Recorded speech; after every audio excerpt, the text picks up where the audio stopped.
नमस्कार। राय साहब की राय कार्यक्रम में एक बार फिर से आप सभी का स्वागत है। आज हम बात करेंगे नए निवेशक शेयर बाजार में अपने निवेश की शुरुआत कैसे करें।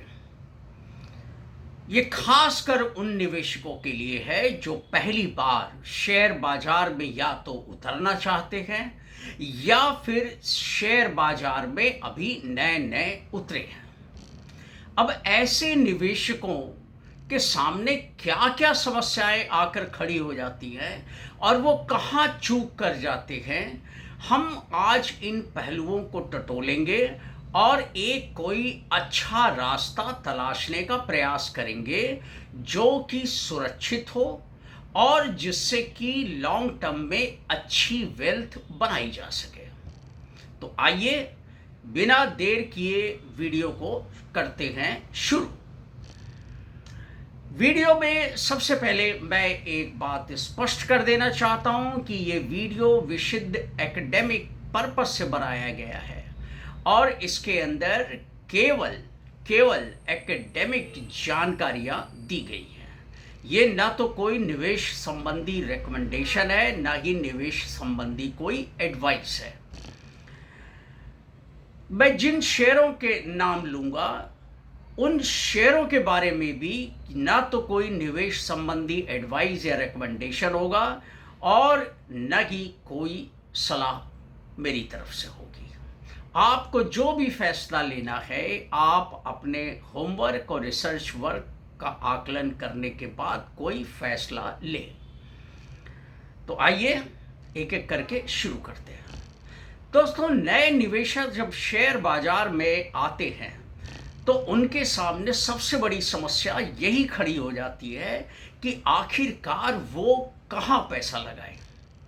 शुरू में थोड़ी पूंजी कम हो सकती है, बहुत से जो अच्छी आय वाले हैं उनके पास थोड़ी ज़्यादा पूंजी हो सकती है और जिनके पास अच्छा खासा पैसा है, कॉर्पस है, उनके लिए पैसे की कोई समस्या नहीं है। लेकिन चाहे किसी भी श्रेणी का निवेशक हो, उसके लिए सबसे अहम चीज होती है उसके निवेश को सुरक्षित बनाए रखना और उस सुरक्षित निवेश पे एक लंबे समय के अंतराल के बाद अच्छी खासी वेल्थ क्रिएट करना। तो अब ये एक संशय हमेशा बना रहता है कि आखिर पैसा लगाएं कहाँ। तो पैसा लगाने का जो गुर है, जो तमाम दशकों से इस बाजार में मजे हुए निवेशक या जो फंड मैनेजर्स हैं या जो मजे हुए सामान्य निवेशक हैं जिन्होंने अच्छी खासी वेल्थ शेयर मार्केट में लॉन्ग टर्म में जनरेट की है, उनके अनुभवों के आधार पे जो कुछ भी मैंने जानकारी प्राप्त की है उस जानकारी को नए निवेशकों तक पहुंचाने का मैं प्रयास करूंगा। देखिए, सबसे पहले एक संशय वाली चीज जो है ये निवेशकों में नहीं होनी चाहिए। उनका नजरिया जो है एकदम साफ सुथरा होना चाहिए और उनके सामने ये विजन क्लियर होना चाहिए कि वो जहां पैसा लगा रहे हैं वो सही जगह पैसा लगा रहे हैं और इससे जो है वो लंबे समय में अच्छी खासी वेल्थ क्रिएट हो सकती है। अब इसके लिए जो एक प्रमुख तौर पर जो फॉर्मूला अपनाया जाता है, जो अनुभवी निवेशकों के मुताबिक ये फॉर्मूला ये है कि नए निवेशक दाम की बहुत ज़्यादा परवाह न करें, अच्छे सेक्टर्स ढूंढें, यानी खास करके वो जो एवरग्रीन सेक्टर्स हैं जैसे एफएमसीजी हो गया या फिर और दूसरे सेक्टर्स हो गए जहाँ की हमेशा मांग बनी रहती है। और अब वहाँ पे उस सेक्टर को चुनने के बाद, इन डिफेंसिव सेक्टर्स को चुनने के बाद उनके सामने अब ये होता है कि इस डिफेंसिव सेक्टर के अंदर पैसा लगाएं तो लगाएं कहाँ। तो उनके सामने सबसे बड़ा जो विकल्प सामने होता है वो ये है कि इस सेक्टर से जुड़ी हुई उन कंपनियों पे फोकस करें जो कि लंबे समय से यानी कई दशकों से वो इस क्षेत्र में कार्यरत हैं। उन्होंने हर तरीके के उतार चढ़ाव देखे हैं, बाजार की खराब से खराब परिस्थितियां उन्होंने देखी हैं, बड़े से बड़े भूचाल और तूफान जो बाजार में आए हैं उनको झेला है, और उसके बाद भी जो है वो उस तूफान से बाहर निकलने के बाद हमेशा बेहतर प्रदर्शन किया है। अब यहाँ पे कुछ सोचने की विचारने की जरूरत नहीं है। इन निवेशकों का, जो अनुभवी निवेशक है, उनका कहना है कि ऐसे शेयरों में कुछ भी बहुत ज्यादा दिमाग लगाने की जरूरत नहीं है। अब यहाँ पर भी कोशिश ये करनी चाहिए नए निवेशक को कि वो जो इस सेक्टर के जो मार्केट लीडर्स हैं, जैसे हिंदुस्तान लीवर हो गया, आईटीसी हो गया, नेस्ले हो गया, ये जो कुछ कंपनियां हैं, इन कंपनियों ने दशकों से अपने काम काज को निखारा है, नए नए प्रोडक्ट्स इंट्रोड्यूस किए हैं, बाजार में अपनी हिस्सेदारी जो है उसको समय समय पे बढ़ाया है, और अपना काम काज भी जो है वो निरंतर उसमें सुधार किया है। और इसके अलावा इन तीनों, जैसे मान लीजिए मैं उदाहरण दे रहा हूं कि हिंदुस्तान लीवर हो गया, नेस्ले हो गया या आईटीसी हो गया, अब इन शेयरों के अंदर एक चौथी कंपनी भी जोड़ लीजिए आप, जैसे टाटा कंज्यूमर, ये भी एक बहुत बड़ी एफएमसीजी कंपनी है। अब इन कंपनियों के साथ सबसे बड़ी चीज ये है कि अगर बाजार में मंदी भी आती है या अर्थव्यवस्था में मंदी की स्थिति पैदा होती है, तो ये कंपनियां एक बार अपनी प्राइस घटा करके भी कुछ समय के लिए अच्छा खासा अपना कारोबार कर सकती हैं। लेकिन जो छोटी कंपनियां हैं, जो उतनी मजबूत नहीं है आर्थिक तौर पे या वित्तीय तौर पे, उनके लिए ये कर पाना संभव है। और अगर ये इस किस्म का डिस्काउंट देना शुरू करती है तो वो जो छोटी कंपनियां हैं वो उस डिस्काउंट के आगे टिक नहीं पाती, और बाजार का उनका भी हिस्सा जो है वो ये बड़ी कंपनियां हथिया लेती हैं। और एक बार जब हिस्सा हथिया लिया तो उसके बाद फिर इन छोटी कंपनियों के लिए अपना हिस्सा वापस लेना थोड़ा मुश्किल काम हो जाता है।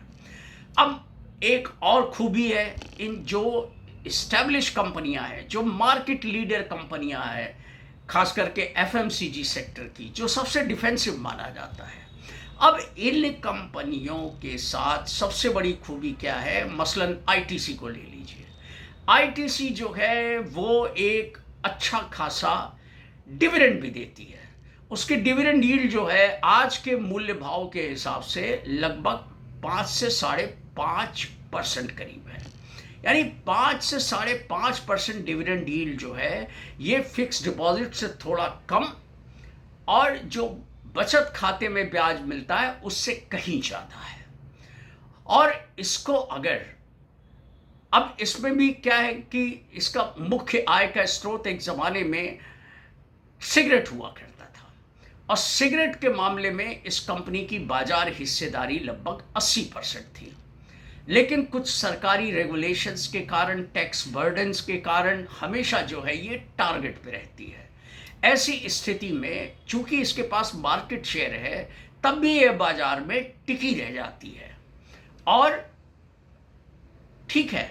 लेकिन इसकी सुरक्षा के लिए कंपनी ने बड़े पैमाने पर एफएमसीजी या और दूसरे कंज्यूमर प्रोडक्ट्स जो हैं उनकी रेंज को बढ़ाया है।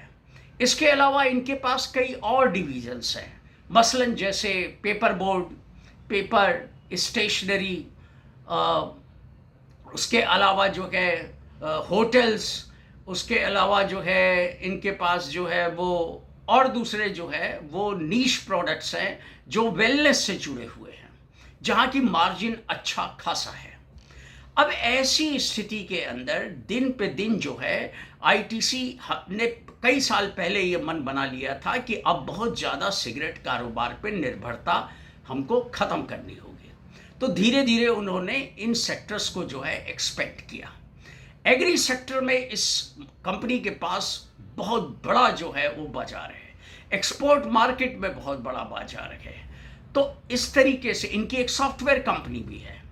तो इस तरीके से इन्होंने ज़्यादा से ज़्यादा अपने को डाइवर्सिफाई किया है। अब इसके बाद क्या है, जैसे हिंदुस्तान यूनिलीवर को ले लीजिए। हिंदुस्तान यूनिलीवर भी एक जायंट है एफएमसीजी सेक्टर में। इसके पास भी अच्छे खासे प्रोडक्ट्स हैं, बड़ी लंबी रेंज है, चाहे वो डिटर्जेंट्स की हो, चाहे वो खाने पीने की चीज़ हो, चाहे कच्चे सामान की हो, चाहे कॉस्मेटिक्स की हो, लंबी चौड़ी रेंज है। तो ऐसी स्थिति के अंदर जो है ये कंपनियां जो हैं वो बाजार में अपना दबदबा बनाए रखती हैं। दूसरा, टाटा कंज्यूमर का भी यही हाल है। वो भी एक जो कंज्यूमर गुड्स हैं, खास करके खाने पीने से जुड़े हुए, वहाँ पर भी जो है इनका अच्छा खासा बाजार है। और ये निरंतर उस बाजार को नए प्रोडक्ट्स के बूते पे या और दूसरे तरीके से उसको एक्सपेंड कर रही हैं। अब इन कंपनियों की खूबी एक और है। खूबी ये है कि इनके पास एक जो है वो सप्लाई चेन बहुत ज़बरदस्त है। यानी शहरों में ही नहीं, छोटे शहरों, कस्बों और यहाँ तक कि गांव तक में अपना माल पहुँचाने में, ये कंज्यूमर्स तक अपनी पहुँच बनाने में काफ़ी हद तक सफल है। और इतना बड़ा डिस्ट्रीब्यूशन नेटवर्क नेशनल लेवल पे बनाना, ये नई कंपनी के लिए, किसी भी नई कंपनी के लिए बनाना थोड़ा मुश्किल काम होगा। ये एक बहुत बड़ा जो है ये सप्लाई क्षेत्र का मोट है इनके पास, और इस मोट का जवाब नहीं। यही हाल नेस्ले का है। नेस्ले का जो है बच्चों के दूध के मामले में जो है उसकी मोनोपोली है, सबसे बड़ी बाजार हिस्सेदारी उसकी है। कॉफ़ी भी में भी उसकी एक ज़बरदस्त हिस्सेदारी है। मैगी के नाम से, यानी कोई भी नूडल जो है वो मैगी के नाम से ही जाना जाता है।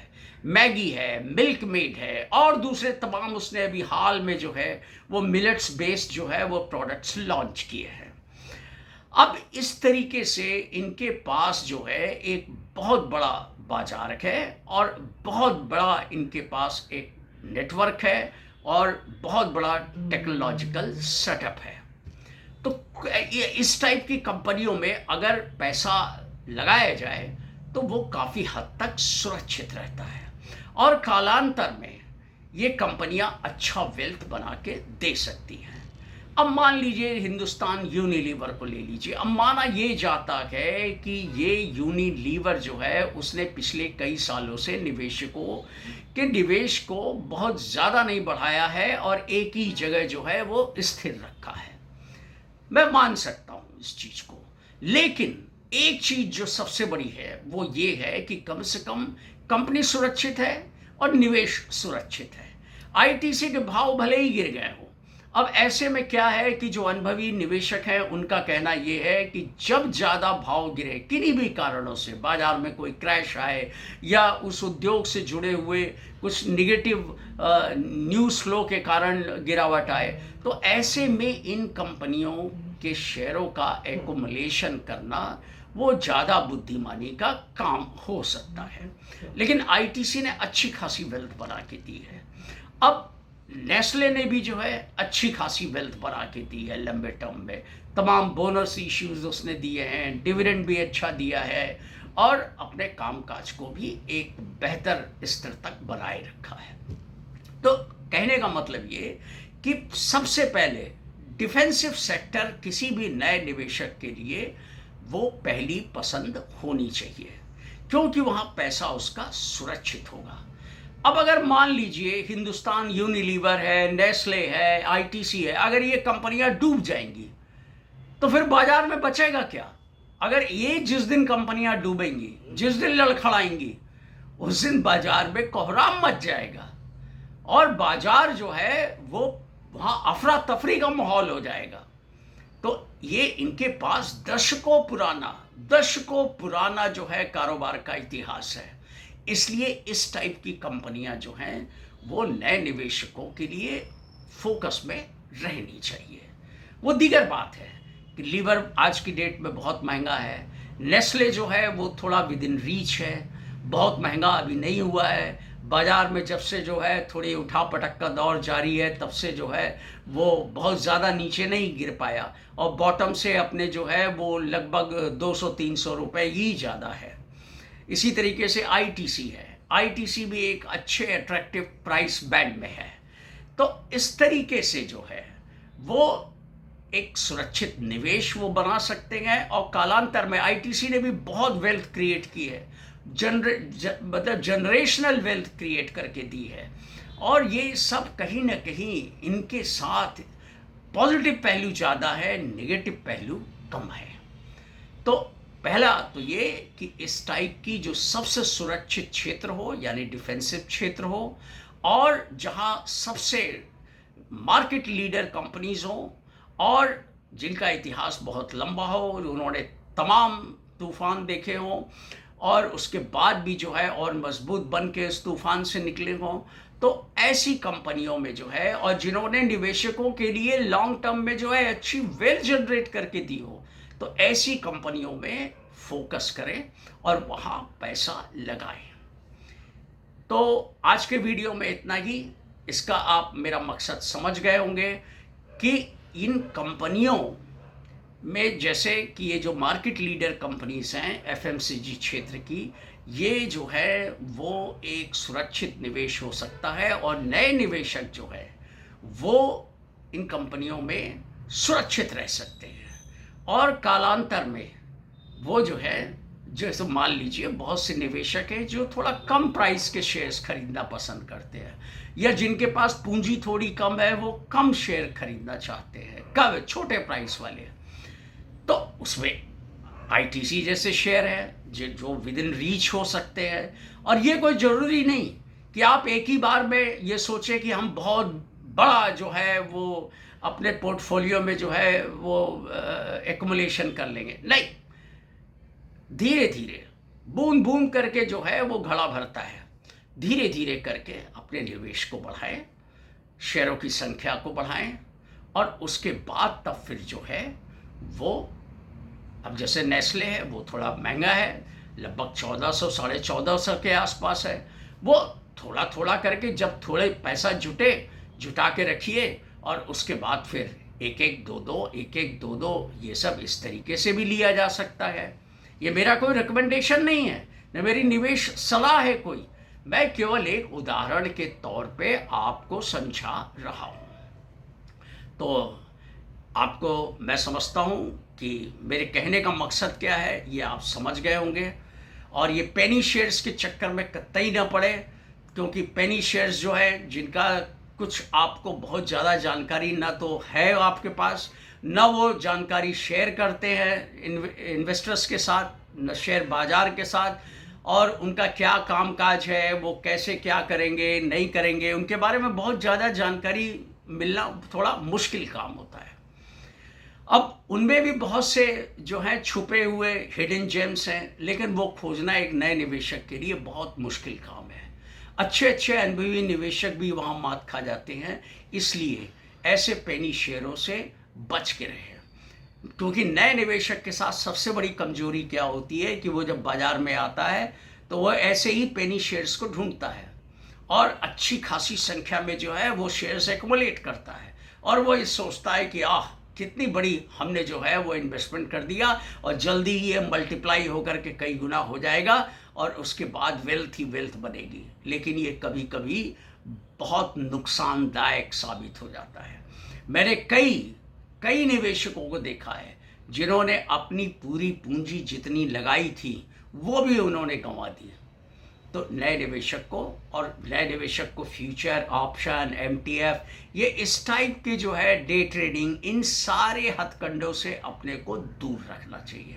उसका केवल एक मकसद होना चाहिए कि लॉन्ग टर्म इन्वेस्टिंग करनी है, समझ बूझ के करनी है, और सबसे शुरुआत जो है वो डिफेंसिव सेक्टर से करनी है। तो आज हमने एफएमसीजी सेक्टर को सबसे डिफेंसिव सेक्टर के रूप में चुना। आगे के वीडियोस में हम कुछ और दूसरे जो है वो तरीके आपको बताएंगे जो नए निवेशक के लिए काफ़ी सुरक्षित और फ़ायदेमंद साबित हो सकते हैं। तो आज के वीडियो में इतना ही। मुझे दीजिए इजाज़त। वीडियो का कंटेंट अगर अच्छा लगा हो तो प्लीज़ मेरे वीडियो को जो है लाइक कीजिए, चैनल को सब्सक्राइब कीजिए और वीडियो को ज़्यादा से ज़्यादा लोगों तक शेयर कीजिए। Thank you.